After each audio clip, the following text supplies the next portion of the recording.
So martial law declared in Ukraine, special military operation announced by Russia. Where do you see things going from here? Well, I think in the last weeks we learned that there is no such thing like a clear picture of what the intentions of Putin are and what to expect.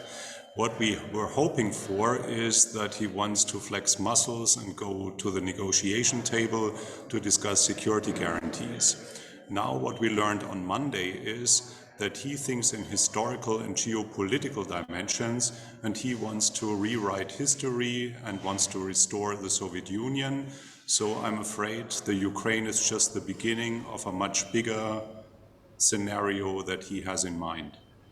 Is there any chance things might de-escalate from this point? Can diplomacy still work?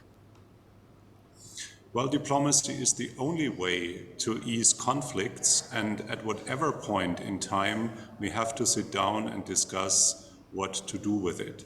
At this point, President Putin is far from being willing to sit down and to discuss his plans and the outcomes. He simply wants to execute force.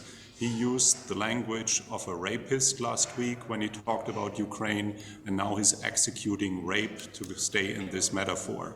This is the current situation, and all we can do is to urge him to go back to the negotiation table, although I'm not very optimistic that at this point in time he's willing to do so.